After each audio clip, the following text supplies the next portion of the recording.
Can you, deepen my voice a little bit? I can, actually. It's okay. So I was curious, what kind of boots you wear, and do you shine them?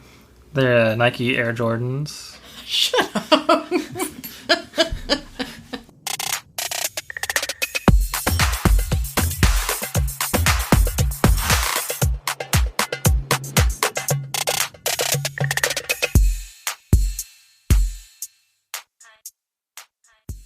Let's do this. I'm Ginger Locke, and this is Medic Mindset. This podcast is where I come to meander around in the minds of medics. One guest at a time, I sift through their mindset, practices, routines, and their ups and downs. And you'll notice we're not in a hurry. This is long format with heavy detail. And the paramedic in this episode was so much fun because he wasn't afraid to speak from the heart. When we were all done, he told me I didn't need to edit a thing. He is charming, he knows his medicine, and his dry sense of humor sets a welcome tone for a long chat about some serious and some not-so-serious topics. So I invite you to be a fly on the wall. Listen as we dig in. Let's get started. Can you tell people your background in healthcare and a little bit about where you work now as far as the environment? Well, I currently work in a more rural setting. We do 911 and interfacility transfers and have really progressive medicine. It's really a great family environment, really supportive of everyone. My background comes from an ER. I worked at a level 2 trauma center. How long did you work there? I was there for about 3 years, working as a tech through school. That's plenty of time to get the skill set of being a tech down. Yeah, it's I learned an invaluable amount of information and skills and assessment practices. So many things you can learn from the doctors. They love teaching, most of them, and just the sheer volume of patients. In thinking about this interview, I was thinking I wanted to tap into how valuable that was, and if you recommend it to other people that might think they want to be a medic. Without a doubt, I almost think it should be required. I agree, because when we do the rotations with the students, I've learned so much more in those 6 hours than I could in 6 hours on a ride out, because of like you said, the volume of patients. And then also seeing them through their evolution over many hours. In EMS, you see such a small window. In the ER, they're there for several hours, and then, if the floor is full, they get stuck down the ER for a couple of days at the worst. You get to see a very interesting progression. You get to see TPA work. You get to see the patient go into cath lab and sometimes come back after cath lab. You get to kind of see what you're doing in EMS, how that affects the patient in the long term. Right. So through school I was a tech, and then pretty quickly after I graduated from paramedic school, I got hired at the rural EMS. I've been there about a year, a little more than a year, and I've gotten to really grow as a paramedic and as a person especially. We're rural, so we don't have as high of a call volume per se per truck, because our transport times tend to be longer. So to keep our skills sharp, we do a lot of training. Okay, so you just came off shift. I'm looking at you with bloodshot eyes. Bless you. Sagging down all tired. No, you're not saggy. I can just tell you've got red eyes. So did you get a chance to train on this shift? I did. What did you work on? Let's see. So yesterday, we started the day off with an intubation. We're using a video laryngoscope.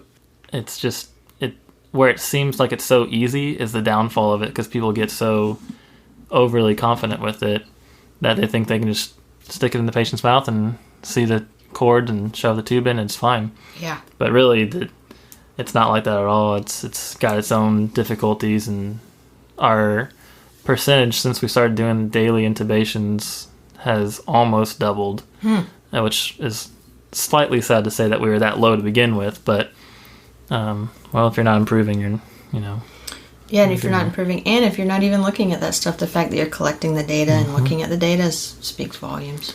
It was a nice slap in the face when we saw that. Right, because some people have those same numbers, they just don't even know it. In what way, it's obvious in what way it's different from doing it on a real person than a mannequin, but what is specifically different about it? The biggest difference is the tongue.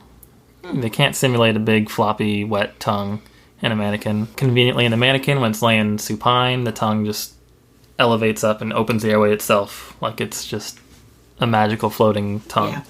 But when you try and go in there with a camera on the end of a blade, it's kind of hard to figure out where you are and your landmarks when the tongue's just hanging down, so you see roof of mouth and tongue. Mm-hmm.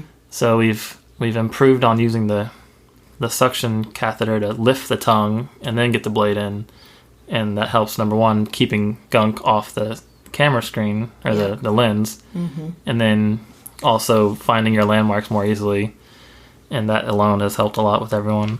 I'm trying to think about this really specifically. So let's say with your right hand you're holding the suction, with your left hand you're opening the mouth. You hold the suction catheter with your right hand, got the blade in your left hand, and you just kind of lead the way with the suction. So kind of think of it as like a offensive line, and you're running back, following it with the screen, with the camera. Yeah. And once you get all the gunk out, and then you kind of just, what we decided to call it is hubbing the suction device and just shove it in the esophagus. Anything that comes up is just going to get sucked up into that suction, and then you have nothing between you and the cords, preferably. And have you done this on a person? I have. Did it go that well? No. So, yes, after training. A couple of these things I found while missing intubations, and have been able to take my downfalls or mistakes in those, my lack of experience, and share that with other people once we all worked together and figured it out. Also, just conveniently, our medical director came out or informed us of the suction device around the same time that I thought, well, what if we use the suction device to lift the tongue? So it's kind of like I don't know, spontaneously happened that everyone got on board with it, and it's working great for everyone. That's great. We're talking about training. Let's talk about your education, your first education as a paramedic, your paramedic school. I'm curious about this, being an EMS educator. If you could go back to school just for a day, what topic would you want to review? So go back to lecture, lab, clinical. Ooh. Legalities. Oh. I think that's one thing that it's one of the most risky things that we are dancing on that line every day and not realizing how bad of a situation we can get ourselves in by not getting a signature, getting the wrong person to sign, letting this person refuse when they actually probably shouldn't have been considered competent to refuse. Patients in custody, do the law enforcement officers ride with us? Can they drive behind? Can they release the patient? I know where I teach, we emphasize more medicine, right? We spend a lot of time talking about medicine, but the operational side, we have an operations class that covers I think it's a very broad stroke. That's interesting. I didn't expect you to say that. In the legalities, there's a lot more gray areas than we realize, I think, especially coming out of school, which, yes, you can't tailor your education to fit one service or the other because everyone does operations a little differently. Law is as fuzzy, I think, as medicine is. There's guidelines, but every scenario is different. So you have to have the overarching guidelines to know how to finagle all that judgment. If I could send you on a call right now, you're still in uniform, so you'd be mostly ready. If I could send you on a call and I had to send you to the hardest call that you've ever imagined for yourself, what would that look like? There are calls that I used to kind of spend some time not looking forward to, kind of dreading, like, ugh, am I going to be ready for that one? Well, I guess a common answer would be pediatrics, but I'm so bad with kids, I'd rather have them have an illness that I'm trying to fix rather than trying to talk to them when they're feeling well. So that's kind of that one doesn't really bother me. If you told me there was a doctor on scene that was unaffiliated with the patient but was passing by and came on scene and was there, I'd probably get a little uncomfortable. That whole trying to figure out who's running the call, who's got the higher responsibility for the patient, and knowing to get credentials from a doctor is one thing that seems like a really awkward conversation to actually have to have. Oh, yeah. I certainly had physicians on some of my calls, but they never wanted to do a different care plan or basically be in charge. They were kind of happy that EMS was there, in fact. I'll second your pediatrics answer. I get that over and over again. Well, let's say today you couldn't work in the field anymore and you had to go back and teach. what topic, what class would you want to teach? Or I'm a paramedic. I love cardiology. Yeah. Cardiology, I think, would be a good in-depth one. I personally learn more from learning cellular up to treatment. Mm-hmm. So the cells, the organ, or cells, tissue, the organ, all the way up to what you're going to do to fix it when something breaks. Yeah, and in the paramedic curriculum, we really have the time to do that with cardiology, the whole semester, which is nice. And cardiology looks at, a whole system, or several systems, but mainly one organ in specific, and that's kind of fun for me. Mm-hmm. Getting detailed. I really like psychiatric disorders. I think that's one that's not as often discussed and understood, really. It's sadly misunderstood. These are sick people that need help just as much as anyone else, and they don't get it very often. Along the lines of the curriculum, we spend maybe 2 lectures on psych, which is very disproportionate to the quantity of patients you see that are psych, or at least have a psych component. Well, let's go, since we're talking about the heart, let's go to EKGs. If your patient, you're suspecting ACS, you get your partner to run the 12 lead and they hand it to you. Can you walk me through, when you look at that 12 lead, what you're looking at, where your eye goes first, etc.? Well, if there's big, giant tombstones, I'm probably going to see that just off of pattern alone and then get all mixed up in my process. But my process usually is ABCs. Is there axis normal? Is it abnormal? Any blocks, QRS width, heart blocks and stuff like that. Then going up to confusers, any left bundles, LVH, anything like that. And then coronary syndrome. So is there elevation, depression? Do you ever use the right-sided leads or the posterior leads? I do. Rarely do I do posterior unless I'm really searching for that zebra. Usually with the posterior MI, in my experience, you've been able to see the deep reciprocal changes in the precordial leads, and you kind of just know. It'd be a little bit silly to keep posting those electrodes around the back and seeing what you already know is going to be there. Yeah. If you're comfortable with recognizing that. I think a right side is a very efficient and wise thing to do. It takes 2 seconds to pop that V4 and put it on the right side and shoot another one. When I was in paramedic school, I worked as an EMT intermediate, which was amazing. That is such a huge part of the things I know, is getting for a whole year to watch another medic who I respected tremendously run calls. And she detected a right-sided MI, and at the time we used to fly MIs out because of the proximity to cath labs, and she knew it was a right-sided. She decided not to give nitro. The guy was, I don't remember if he was hypotensive, but she was concerned about the possibility of making him hypertensive. And the flight crew came on and did give him sublingual nitro, and he coded on the way to the hospital. They saw him go into VFib. They shocked him so quick, I don't even think he lost consciousness. But how do you feel about giving nitro, any amounts, taste or anything, to right-sided MIs? What are you going to do when you do see the right-sided MI and they're normotensive? Probably not going to give the nitro. I don't believe that it has much, from what I've read, that it has much of a long-term or any positive effect in the long term on the patient. The risks of it, I don't think, outweigh the reward of giving it.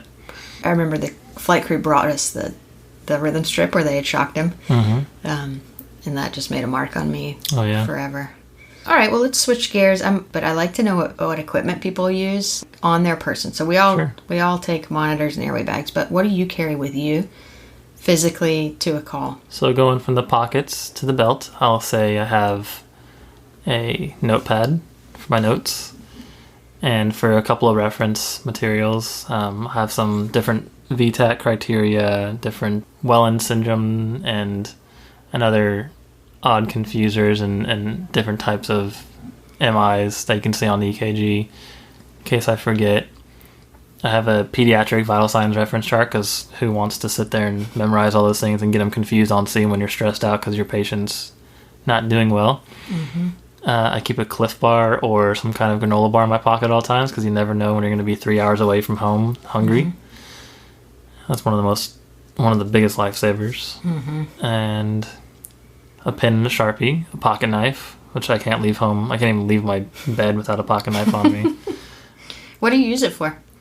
I've cut suction tubing. Actually, last night we couldn't get any shears, so very safely and cautiously I cut the capnography end tidal line rather than unscrewing it, because that's just, I got to use my knife. Yeah. Go into my belt. I have gum. I must. I have our pocket SOCs, a couple more references. I have a Tide pen to go, so in case I get coffee, and when I get coffee on my shirt every day, I can bleach it back to white in that spot rather than changing. I keep pin light, trauma shears, obviously. Stethoscope is an ad scope. Cardiology, some kind of whatever they call their cardiology stethoscopes. Where do you put that on a call? On around your neck? What? Humor me here. Sure. I like specifics. Yeah. Well, all shift it sits on the dashboard of the truck. And then as soon as we get out, my process is to just grab it off of the dash, put it around my neck on the calls, and I have hit my tooth pretty hard, leaning over a patient, going code 3, and hurt, but didn't chip it. Interesting. Although I have seen that. Had a nurse knock half her tooth off by a stethoscope by open mouth leaning over a patient. So wow. That scarred me the way your nitro story scarred you. I think these early experiences really shape us. Oh yeah. I had a Game Boy for a little bit for the ride back from those long transfers. Okay, I want to talk about that. Yeah, let's talk about it. Because I just read a study, and it's old. It's an old study, and I don't know why I'm just now coming across it, but it's from 2012, I think. There is this woman, and I can't recall her name at the moment, but I'll put it in the show notes.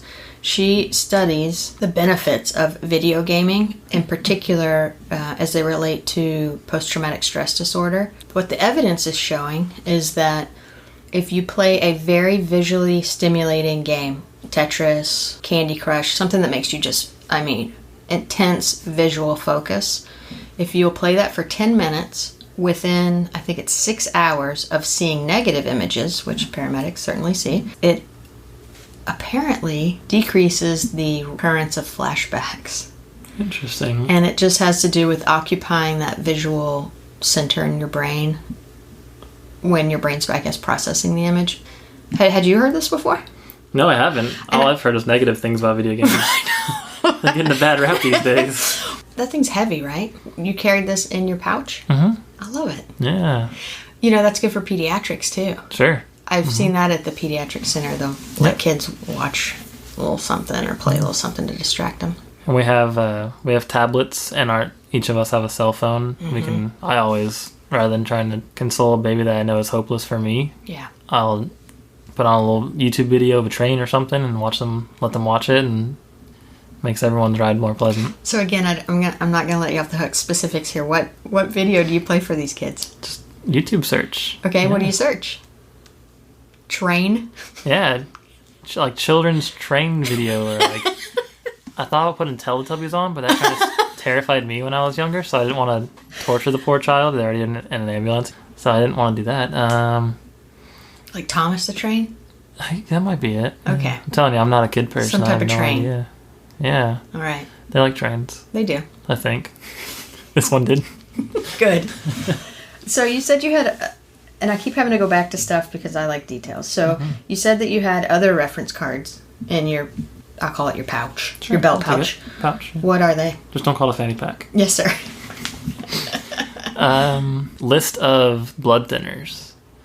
Because we're paramedics, we don't get to spend as much time learning all the medications, and it's extremely important to know any patient that's on a blood thinner. From what I've learned, having a reference and not trying to keep up with it personally, then I also took a little step further and wrote down the ones that are reversible. So I got that, and then Scarbosa criteria for pace rhythms or left bundle branch block.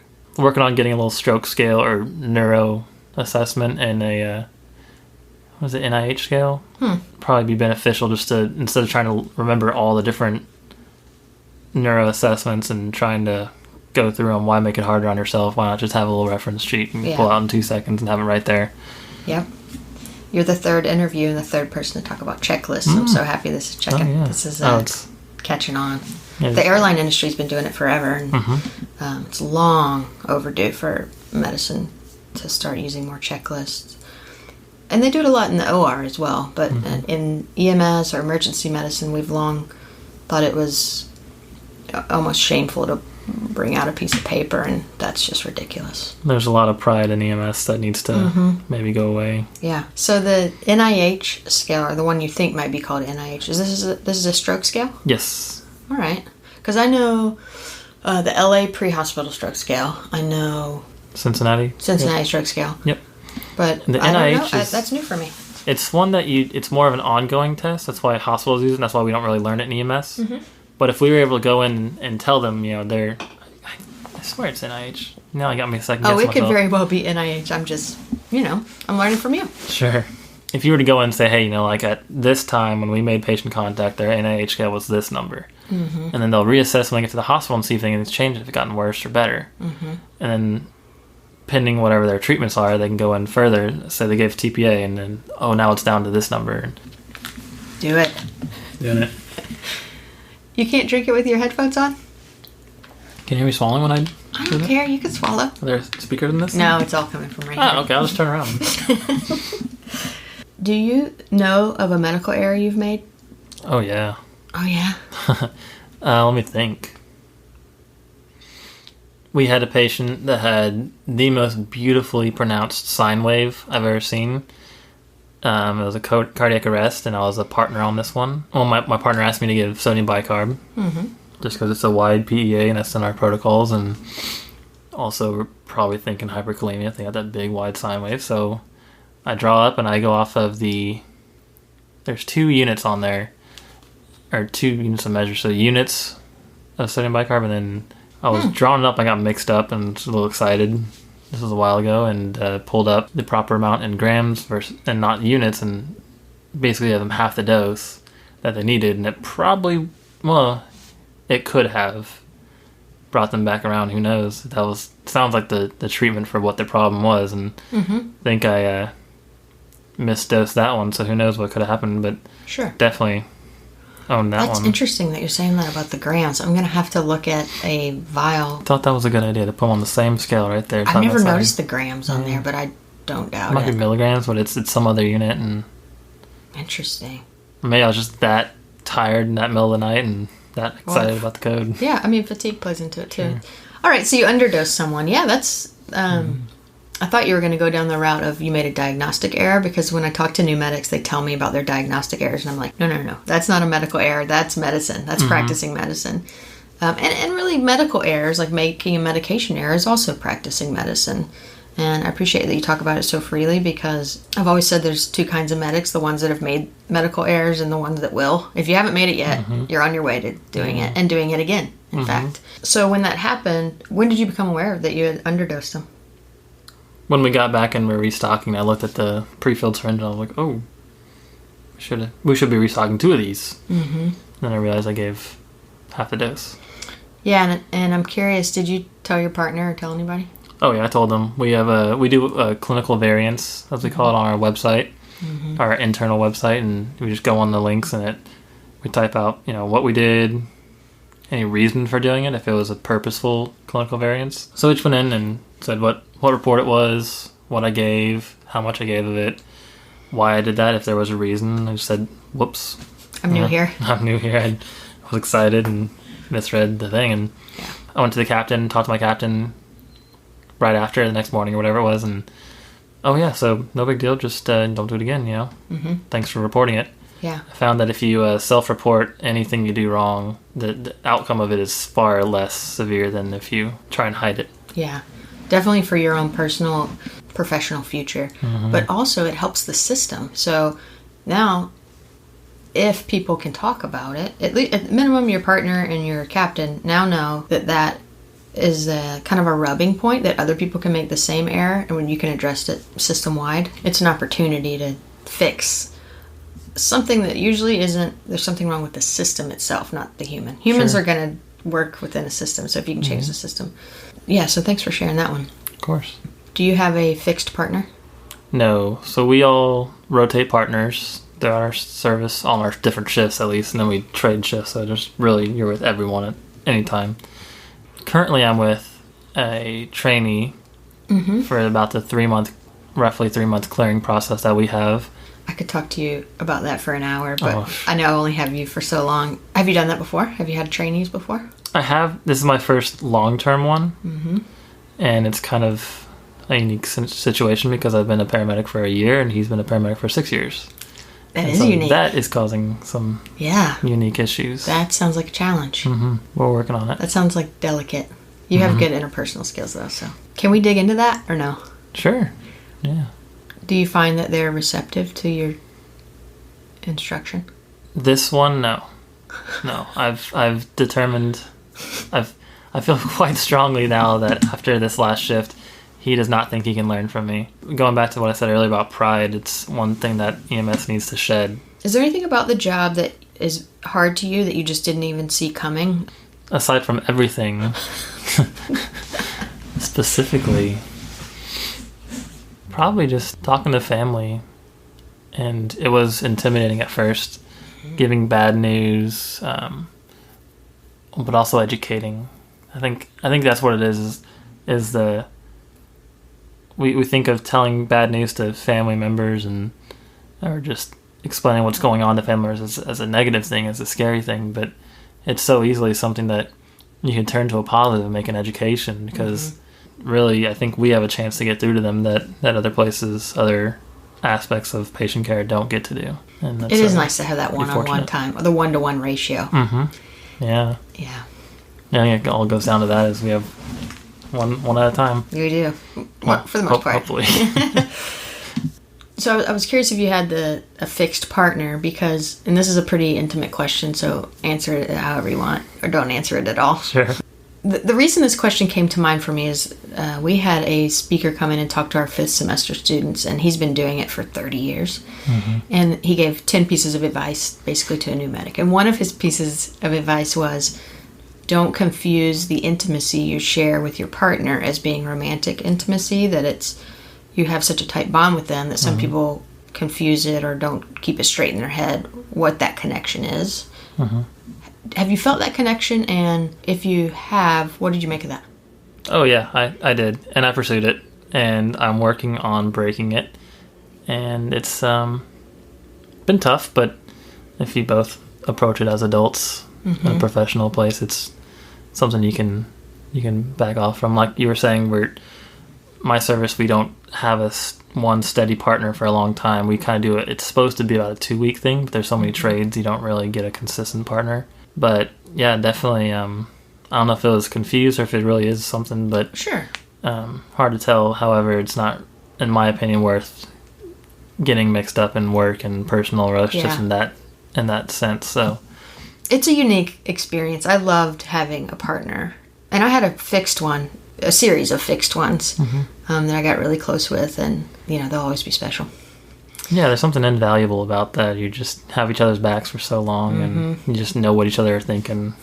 Right, and the guy that spoke to our graduating class, he was talking about the intimacy that comes with shared experiences. I can't see your boots right now, are they? Okay.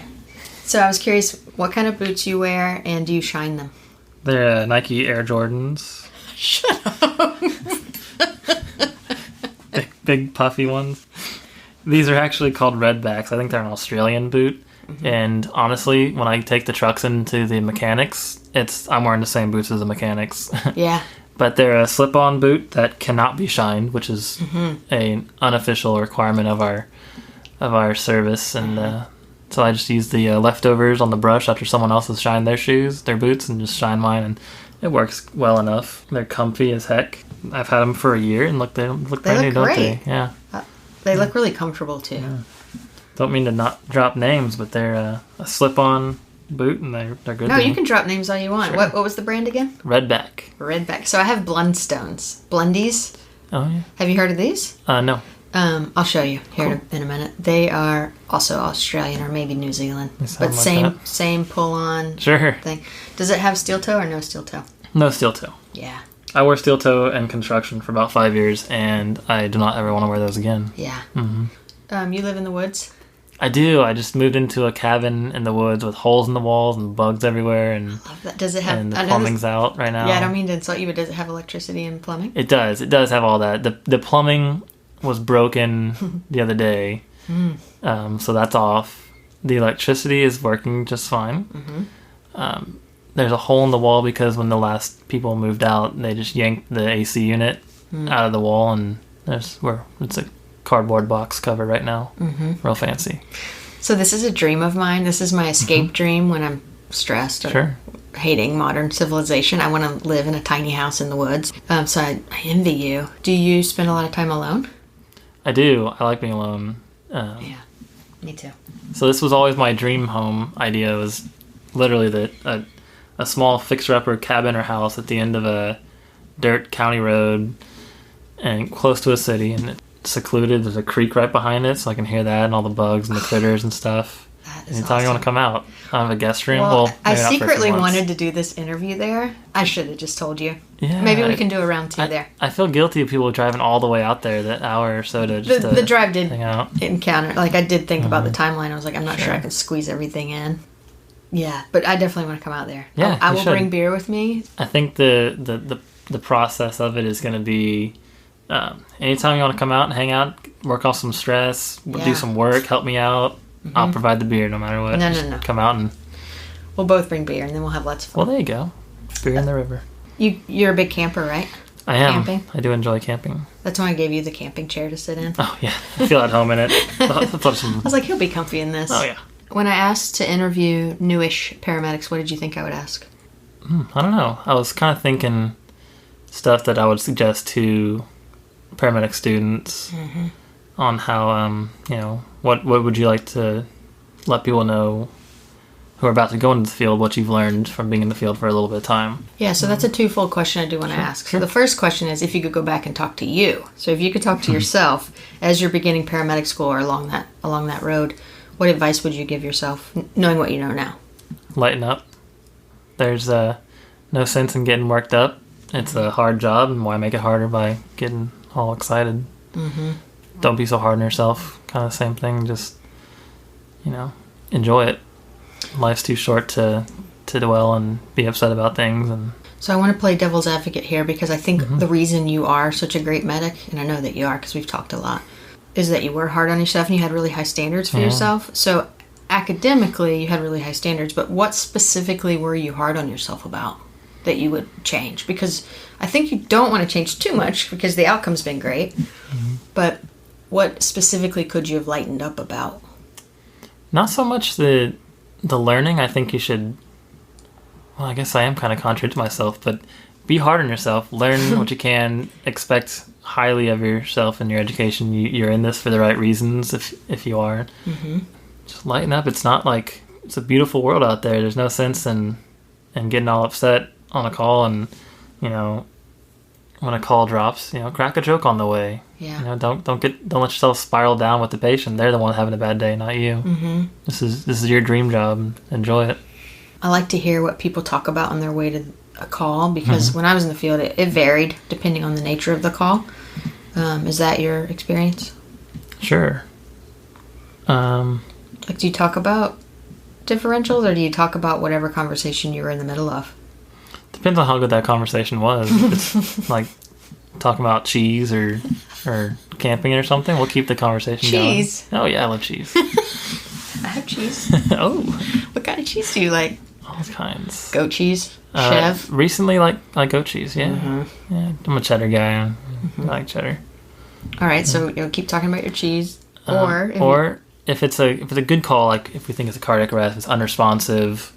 If it's a chest pain, if it's a possible stroke, we'll try and just divvy out the responsibility. So, hey, I'm going to assess the patient.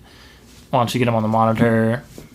We'll each do the 12 lead, or maybe you get the information from family while Fire and I get the vitals. That's stuff like that. Just sorry to interrupt, but I wanted to interject that what you're describing is called a shared mental model. Have you heard that term?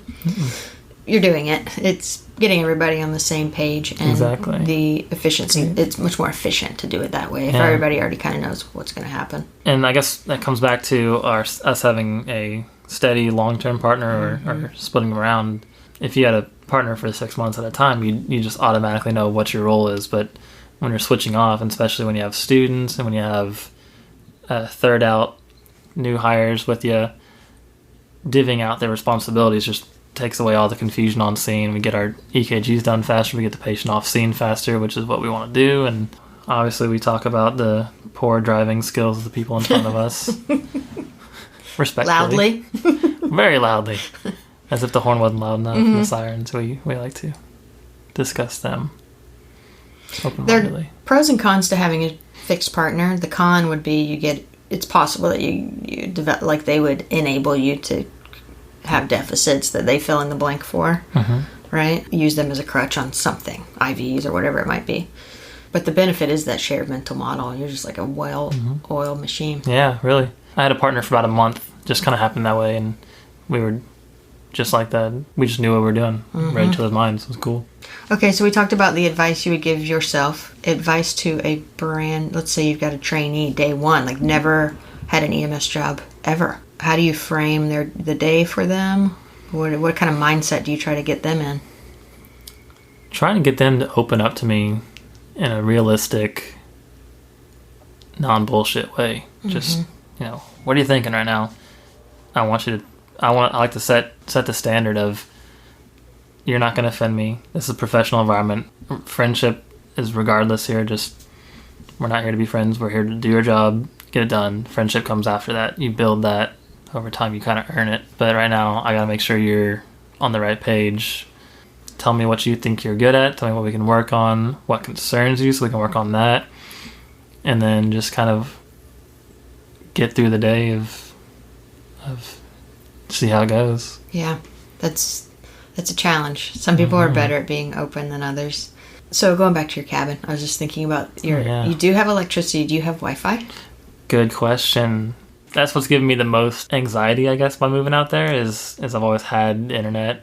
The other morning I woke up and I didn't have text or emails or Instagram to go through. I was like, well, I guess I'll get up and get coffee now. Usually it's like 10 minutes later.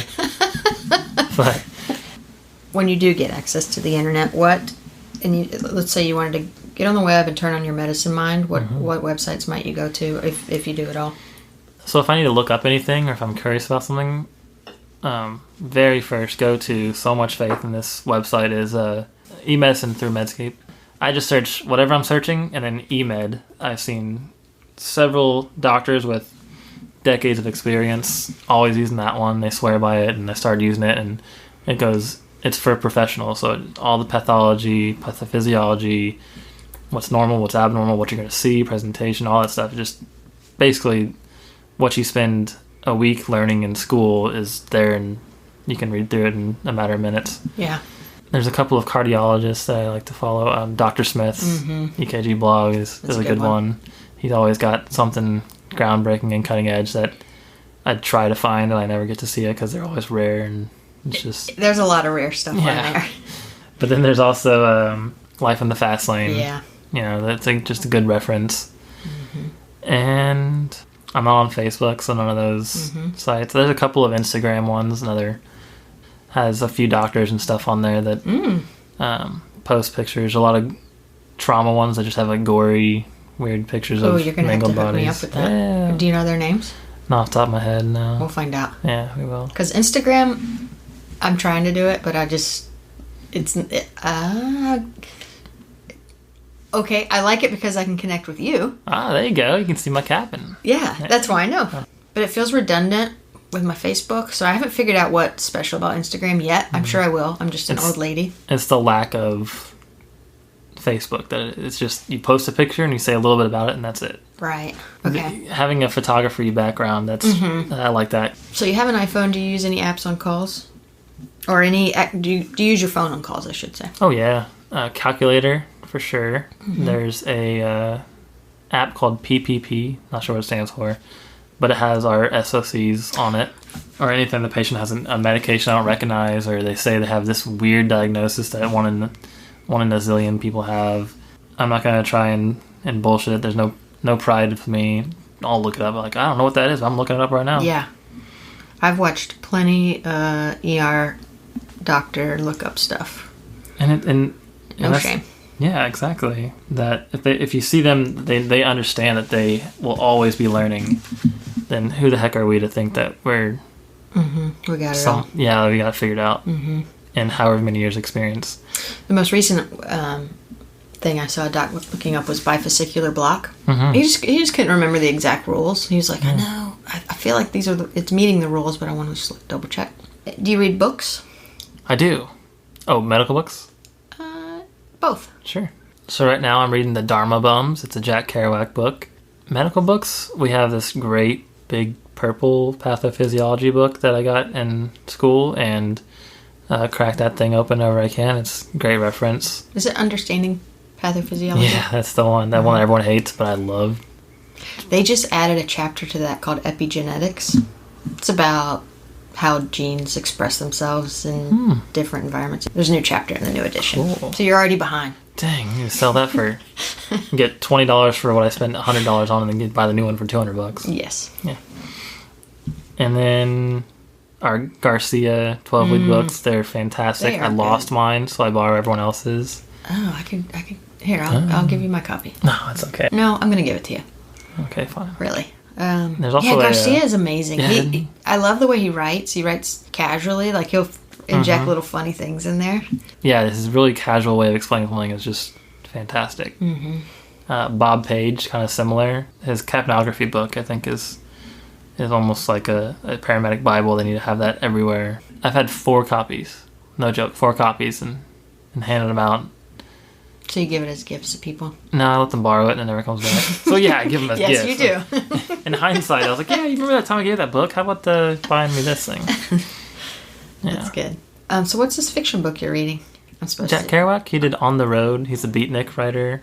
Basically about hooligans in the beatnik era, smoking pot, drinking a lot, and driving around cross-country, hopping trains, hitching rides, stealing cars, orgies, minimal orgies, but expression. It's all about self-expression, freedom of expression, counterculture, just free your mind, express yourself type stuff. Nice. Really cool. Really exciting author. You feel your heart pounding when he's explaining the really exciting parts of the stories, because he just explains it so well. The heart pounding made me think, I'm always curious. I had a little bit of a physiological response. I'd say till the time I left the field, I would still, I think it's possible my body still responded, right? Sure. Does yours? Oh yeah, well you saw when your cuckoo clock just went off, and the first tone of it had the same key as what our tones are. I looked up and started standing up. And I guess I still have that little rush of adrenaline. Well, I'm probably always gonna have it. Just I definitely still feel it. And biggest is when I'm laying down at bed. I'm just about to fall asleep, and I hear what I call phantom tones, and I think I hear a tone, and my heart jumps and starts going real fast, and it's like, yeah, I definitely do. So tones go off, yes, physiological response. On cause, are you feeling ramped up? How do you manage that? Think of paramedic students who are probably feeling it on every single call. Can you think of basically anything that you know that you do to calm your body? Take a big deep breath. I found that stress just builds and builds and builds, and if you don't do something about it, it's just going to keep mixing up and making it harder for you to think. So just stopping, and you can take the 5 seconds to just step back, take a deep breath. Your patient's not going to die in 5 seconds, and if they are going to die in 5 seconds, they're going to die anyways, no matter what you do. Probably even for a minute. Yeah. Probably don't want to be neglecting them for a whole minute, but send a couple texts, and coordinate lunch with your partner, and then come back. Yeah, then. But no, taking a big deep breath. That's something my preceptor in school taught me and I think it's a pretty common thing, but it really does work. And yeah, you're talking about it builds and builds and builds, and it actually grows. And I think it's because you have a little stress response. Your body responds, and it responds in whatever way it does, and then you notice your body responding. And then it loops back around and you respond more, and it's just this feedback loop. Responding. Yeah, exactly. And I see it with students in skills testing. They'll see their hand shaking, and then it just ramps up. And taking that step back, 5 seconds is plenty of time, because it actually will seem like a minute. 5 seconds, when other people are being crazy around you, can feel like a minute. Okay, good advice. Take a deep breath. Have you been stressed like that on a call And has it ramped out of control for you before? Not to where I couldn't function on the call anymore. I do have a temper, and I'll throw a piece of equipment if it's not working. Mm-hmm. Usually not glass. Mm-hmm. It's probably why our thermometers don't work. I was say we don't have many glass things in EMS on purpose. Right. Any other advice to paramedic students? When you're a student, you're in school, and you're being trained, is you always have someone watching over your shoulder, making sure you don't kill the patient. Mm-hmm. Hopefully. Yeah. And as soon as you don't have them, I found that that's when you truly make a decision. Mm-hmm. The whole time it's just been practice, and even if it doesn't feel like it's practice, if you really feel like you're being thrown to the wolves sometimes, once you are out there on your own, you're making the decisions, and then you're the one to learn from it, and it's on you to make the right decisions. Mm-hmm. Not just for patient care, but to follow up on patient care, how to get better do it better on the next time, or how to follow up on what's happening with the patient. Yeah. Mm-hmm. You're telling this story, and I'm thinking of the person who trained me in the field, and she was hardcore. Like, she was pretty tough. She was a graduate of the same paramedic school that I went to, and so she was tough on me because I was in school at the time. And I remember more than once saying to her, I'm really not comfortable doing this, and her saying, like, I really don't care if you're comfortable. Like, this isn't, you are not going to be comfortable. Like, EMS isn't comfortable. It's uncomfortable. Yeah. You're sitting on the edge of comfort. It's a great feeling.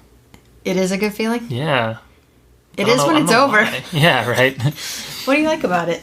I don't know. It's the fact that I'm not sitting there sweeping the floors anymore. Like, not sitting there at a desk typing on a computer all day. I'm not sitting there whining and dining clients. I'm out there doing real life stuff. And that feeling, that sheer terror of, oh my God, I could kill them right now. Mm-hmm. Or I could fail in unkilling them right now is such a great, exciting feeling that makes you feel like you're doing something with your life and hopefully affecting other people, hopefully in a good way. You came really close to commenting on something that I love about it. It's probably my favorite thing about EMS, and that is I get really tired of small talk and disingenuous conversations. Yeah. I like authentic. That is what every EMS call was to me. Like, it's like people who are sick or injured can't be anything but real. Mm-hmm. It is incredibly authentic. Since you've been in the field for over a year now and you worked in the hospital, what could we do in EMS? What do you notice that we do differently in EMS, or we could do better in EMS to be more like what's going on in hospital? I think one thing we could all benefit from as EMS providers is documentation. Having read a lot of doctors' reports in the ER, working there, and also following up on patients, their documentation is so thorough. I think EMS, we accept a lower standard of documentation. And one example I can think of right off the top of my head is interpretations of 12 leads and just saying non-diagnostic for STEMI. I don't see that as being professional or thorough at all. I guess I can just tell you my interpretation. I would love to hear it. So let's just say our normal one would be sinus rhythm, or normal axis, no ectopic complexes, QRS is not wide, no remarkable SC segment elevation or depression. And that's my go-to copy-paste normal. And that's how I know I've covered everything that I know to look for, or that I even looked for. And then if there's confusers, add that in there. If there's this or that abnormalities, add that in there. That really covers it. And the way I was thinking about it is if you get called to the stand on a court case or just a review of your call at some point, and they say, hey, can you interpret this 12 lead for me? You go ahead and interpret it. And they say, okay, that's what you interpret it as now. But 2 years ago when you had this call, what'd you think? Oh, you just said non-diagnostic, so you really can't tell me what you were thinking back then. Also, just instead of just clicking or writing no abnormalities on extremities, say moving all extremities equally. Do you guys have a box that you can click? Oh, yeah. We have the clicky boxes, and people love the clicky boxes. Yeah. I don't. Right, so that was a question I wanted to ask, is if you could go back to paramedic school and add stuff to the curriculum. Mm-hmm. It sounds like you would add more emphasis on that. I know it's hard to do operations more thoroughly, but that's what I came out of school feeling the most unprepared for. And maybe that is just something you have to learn from your new career and your new job, and that you can't learn from school, because any profession you're going to go into, you're going to learn a foundation, but you have to build upon that. And I get that. Well, let me comment on that. Sure. So every school does decide. I mean, they've only got so much time with these guys, so they decide where they want to put their emphasis. Mm-hmm. And so some schools are literally like have an ambulance and teach driving. You know, that's how some people elect to do it. Where I teach, we emphasize cardiology for sure, differential diagnosis. assessment flow. But if I had to drop one or the other, I would drop the operations because the medical curriculum is so invaluable for what we do. That's the heart of what we do. That is paramedicine. And the operations is how we paramedicine. What else would you add or delete? I don't know. I liked how strict it was. I liked the terror of showing up 5 minutes late.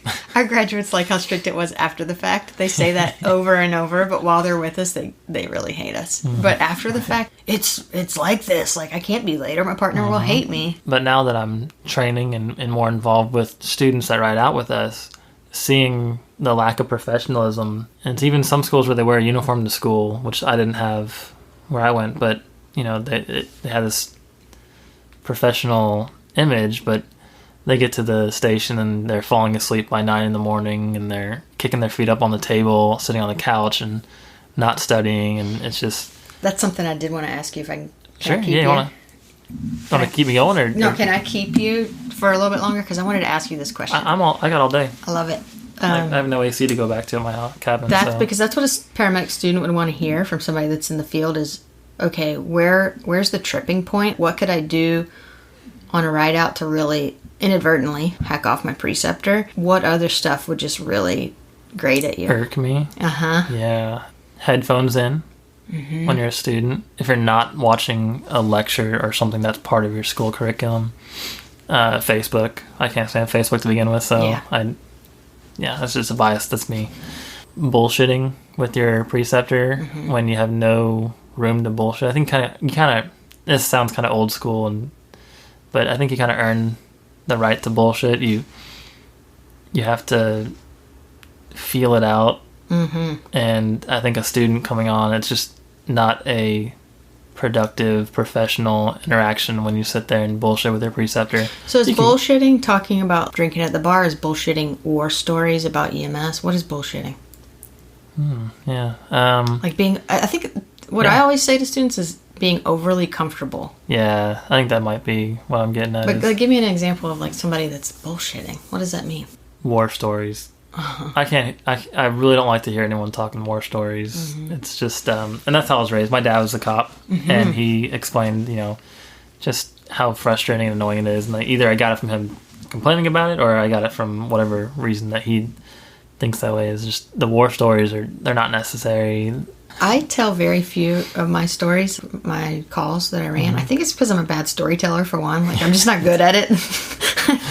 But you'll notice, like, on these podcasts, I'm not asking for specific calls. Sure. Like, that's not what this is about. This is about your experience and kind of how you get through it. Because I think some people struggle and they don't stay in the field long. Do you have coping strategies? Have you had bad calls? Gnarly bad calls? Whatever would be bad for you. So stressful or gnarly or tragic probably is a good word.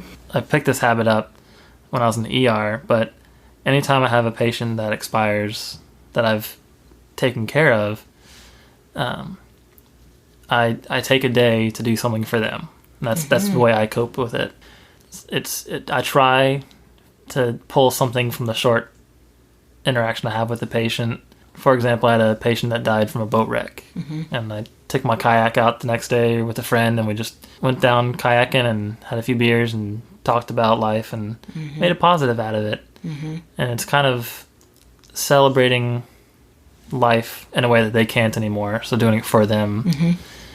And I don't want to cut you off, but was the friend an EMS person or a non-EMS person? I tried to do it with my partner.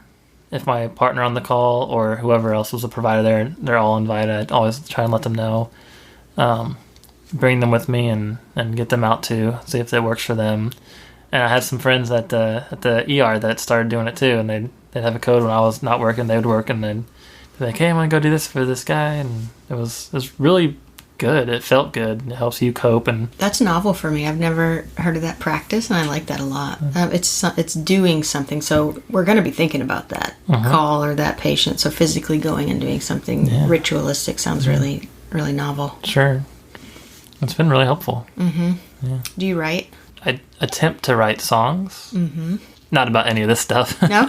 Not about EMS stuff? No. That'd be a funny song. Wouldn't it? Oh, it'd be hilarious. How would it go? Will you write one? I'll try to. Okay. Ooh, I want to ask you this. Because I know that you take infrequent showers. This is going to come up. I don't even know what I want to ask, but I just want you to talk. Do you shower on shift? No. Okay, let me back up. Do I shower off shift? No. Do you shower? Occasionally. No, What's your hygiene regimen? Oh, I don't know if it's that strict. If it's that form. Right, it's not a regimen. Yeah. What's your hygiene practice? I believe in natural oils and keeping your skin free of all the crap that they put in shampoos and say it's hydrating and stuff. Mm-hmm. So, I bathe when I feel dirty, when I stink. Mm-hmm. Usually it doesn't get to that point. Usually I feel like I should take a shower or something. Until recently, I went about 2 or 3 years without ever using shampoo. Oh, wow. It was mainly just vinegar and baking soda. Interesting. Occasional coconut oil. You have good hair, though. Because I didn't use shampoo. Maybe so. But right now I'm using some all-natural crap that probably has... So you used... Tell me what you used again. Apple cider vinegar. Yeah. Actually, so you go with the baking soda helps with dandruff and cleaning your hair, but it leaves all the oil. Mm-hmm. You rinse that out, and then your pH is like sky high now. Right. So then you put apple cider vinegar, kind of even out the pH, buffers it, and then you have really silky, smooth, shiny hair. It's actually... And it smells like vinegar if you really get a whiff of it. Mm-hmm. But it looks nice. Well, so you don't have to add any oils back in? No. When I get out, sometimes I'd use like a coconut oil in my hands or some essential oils for scents. Mm-hmm. Yeah. You have a really healthy microbiome, I bet. I bet, right? Right? Yeah. There's probably all sorts of crazy things growing in there. But they're healthy, probably. Yeah. Okay, so that's really unique. What do you do with your food habits, your eating habits on shift? On shift? I will not cook on shift. And I honestly don't even... I do it to be polite, but I don't like to be cooked for either, because if I have an hour between calls and it takes that entire hour to cook and then I don't get to eat, I get really grumpy. Mm-hmm. And so I like to either cook at home or eat cold foods not to prepare. This is going to get personal, but I was just thinking about the fact that you told me you went to a fancy restaurant with your family. Mm-hmm. Is your family pretty affluent? Affluent. Well off? No. So, okay. No, my parents, my dad was a cop, my mom was a teacher, so basically what I make. So you're kind of like both your parents. You're a cop and a teacher. Do you remember when you told them you wanted to be a paramedic? Yeah. All growing up, I wanted to be a cop like my dad. Mm-hmm. And he was like, you don't want to be a cop because of the politics and the lack of support, and then someone always wants to shoot you, probably, maybe. And so I said, I want to do something on the streets, though. So I thought firefighting. Everyone loves a firefighter. They rarely ever get shot at. Mm-hmm. They do great things for people. So I went to EMT basic school, because it's required here, to be a firefighter, and decided I didn't want to be a firefighter. I want to be on the ambulance. And so I went back to school. How did you make that decision? How did you come to realize that you didn't want to be a firefighter and you did want to be a medic? Just learning about medicine, how the body works, and not being satisfied with EMT basic. It was probably the moment that I was nearing the end of school and felt like I knew everything. Mm-hmm. And then I wrote out with a paramedic and I was like, I know nothing. Mm-hmm. EMT basic, you learn so much. So the hardest class I ever took. It's a hard class. So what did your parents think when you told them? How did they respond when you told them? They thought it was a good idea. They liked it. They were willing to help me through school the second time. And what do you mean the second time? I have a degree undergrad in photography that they helped me with the first time. Mm-hmm. My dad has a lot of firefighter friends, and so he still thinks I should go the firefighter route. Mm-hmm. And he's very supportive of my paramedicine, and now that I've gotten my feet on the ground, he's like, I understand why you want to stay paramedicine. Yeah. If you had a kid, or some kid that admires you, and they said, I want to be a medic, you would encourage that? I wouldn't discourage it. Would you redirect them to anything? No. You wouldn't say, you might want to go to PA school, or you might want to go to firefighting, or... Well, there's always an option afterwards. Yep. Being a paramedic is such a short career for some people that you just get into it and realize, well, I like this, but maybe I'll go this way. or I didn't like it because of this, and I'm going to go that way. And there was a period of time I was thinking about getting my RN. I think a lot of medics think about that. Yeah. For whatever reason. I think many reasons. I haven't done that, but at the time I talked to a friend of mine who's a nurse, and she said these words to me, and I've never forgotten it. She said, nursing has been very good to me. And I thought, nursing's been good to you? Like, what does that even mean? And basically what she meant is she's enjoyed her career. It's been a good career path. And I think, can I truthfully say EMS has been very good to me? I think it's hard on us. Yeah, it is. And I've found a place in EMS that I love and I'll keep doing, and it brings me great happiness. But I look at a lot of paramedics and I think, man, that looks hard. Yeah. I love how difficult it is and how a lot of people can't do it. But who knows how long it'll be until I can't do it. What would keep you from doing it? I don't know. Maybe getting worn out, physical injuries. Maybe deciding I want to move up like a PA, NP. I could see you being a PA. Yeah. But I'd want to be one on a truck. We can't do here. Well, that's cool. So that means you really love what you're doing. I do so far. So it's either maybe stepping up to PA, but yeah, maybe, and then teaching, or something completely different. I wouldn't be satisfied going from the truck to being a nurse, I think. Plus, I worked in the ER for 3 years and learned to hate the idea of doing what they do. You got a first-hand view. They have a wonderful job, and I have so much respect for nurses, but not for me. Yeah. A good nurse is worth so much when they're good. Yeah. So valuable. When I was leaving the hospital, I made good friends with some nurses, and so they were basically starting their nursing career, and I was starting my paramedic career. I still talk to my coworkers, my friends, and on my downtime, I still look up stuff, talk about calls, talk about this medicine or this pathology and this physiology, and then I talk to the nurses, and they're just like, oh, we had this many patients in the waiting room, and like I had these charts to do, and then this patient needed this and this doctor needed this, and I'm like, they never talk about medicine and like what's going on in the body, and I realized that I definitely do not want to be a nurse. Oh, it's reminding me of a Netflix movie I watched. It was a documentary about emergency medicine residents, Code Black, and it was about these residents who worked at a trauma center, and that's why it was particularly important to me, or interesting to me. They just got bogged down in the bureaucracy, and they were missing the medicine, and it's a really interesting look on healthcare. It's funny to think about like how paramedicine is developing so much, and I wonder if, and then hospital-acquired diseases and stuff, like who thought that was a good idea to shove them all in one place?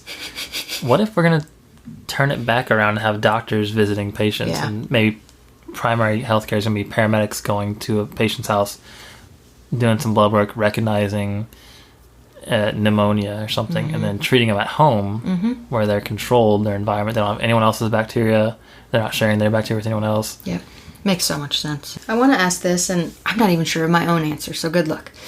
Is there a certain personality type that makes for a good medic, do you think?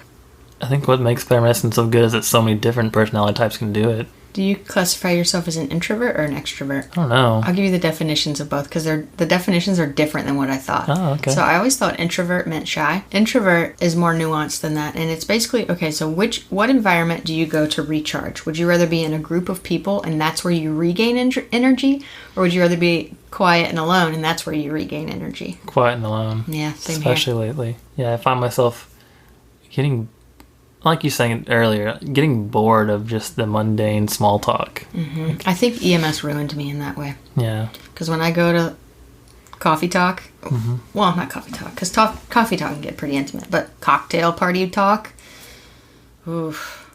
Early on, then maybe later you start to spill the beans. There you go. Good point. At the beginning, I'm just like, we've got to get real here really quick or Ginger's done. Yeah, exactly. So when you're on shift, do you spend a lot of time alone, or do you sit and chat with your partner? I try to stay busy throughout most of the day. If I'm not running calls, I want to be productive and responsible with my time. So trying to work on our training program. Currently trying to get my new hires to study and help them get to know our system. If I'm feeling a little wound up, I'll go and listen to music and lay down. Do you take your guitar to shift? I have. I do enjoy doing it, especially if I'm working on a new song or working on learning some riff or something. I'll bring it. and usually it's a hit. People like it. Mm-hmm, I bet. And we have a few musically inclined people, and we have been known to have jams. Well, I could talk to you forever. I really could. So hopefully you'll come back and talk to me again after you've had maybe another year of experience and you have a new perspective. You have a really neat perspective on things. You're a rare breed, I think. Yeah. I think so. Try to mix it up. I mean, who else doesn't shower for 2 weeks at a time, a year at a time? Who knows? This room will have your scent in it for at least a week. Right. Does it smell? I'm not going to answer that. I did just get off shift. I know. All right, well, I don't have a good ending for these things, so thank you. Thank you. Last little bit before you go. In this episode, you heard me mention show notes. If you want to know more about anything we talked about in the episode, go to medicmindset.com. Find the episode number, and there you will find links to things we talked about. For example, I linked to the books he recommends, video demonstrating how he uses the suction catheter during intubation, etc. Here's a secret. I work twice as hard on the show notes as I do in the audio, really. The audio is a breeze. We talk, record, post. But the show notes, that's where I really do the work to find you resources you can use. So, hope you enjoy them.